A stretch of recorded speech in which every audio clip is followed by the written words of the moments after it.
Chapter 23. The Slaying of Hildirida's Sons. There was a man named Ketil, son of Thorkel, Earl of Namdale, and of Hrafnilda, daughter of Ketil of Hrafnista. He was a man of wealth and renown. He had been a fast friend of Thorolf Kveldolfsson.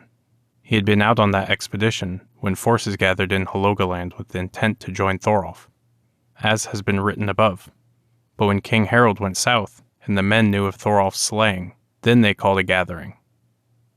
Haing took with him 60 men and turned to Torgar. Hildirida's sons were there, and few men with them. He went up to the farm and made an attack on them.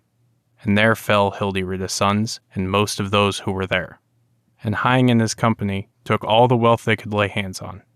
After that, Haing took 2 ships of burden, the largest he could get, and put on board all the wealth belonging to him that he could carry. His wife and children he also took, and all the men that had been with him in the late work. And when they were ready and the wind blew fair, they sailed out to sea.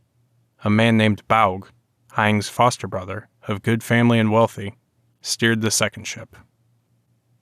A few winters before, Ingjolf and Hjorleif had gone to settle in Iceland. Their voyage was much talked about, and 'twas said there was a good choice of land there. So Haing sailed west over the sea to seek Iceland. But when they saw land, they were approaching it from the south. But because the wind was boisterous, and the surf ran high on the shore, and there was no haven, they sailed on westwards along the sandy coast. And when the wind began to abate, and the surf to calm down, there before them was a wide river mouth. Up this river they steered their ships, and lay close to the eastern shore thereof. That river is now called Thjor's River. Its stream was then much narrower and deeper than it is now. They unloaded their ships, then searched the land eastward of the river, bringing their cattle after them. Haing remained for the first winter on the eastern bank of the outer Rang River. But in the spring he searched the land eastwards, and then took land between Thjor's River and Markfleet, from fell to firth, and made his home at Hofi by East Rang River. Egun, his wife, bare a son in the spring after the first winter, and the boy was named Hrafn. And though the house there was pulled down, the place continued to be called Hrafntoft.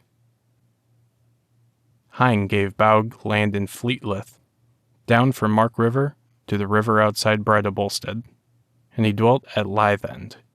To his shipmates, Haing gave land or sold it for a small price, and these first settlers are called landtakers. Haing had sons, Storolf, Herjolf, Helgi, Vestar. They all had land. Hrafn was Haing's 5th son. He was the first lawman in Iceland. He dwelt at Hofi after his father, and was the most renowned of Haing's sons.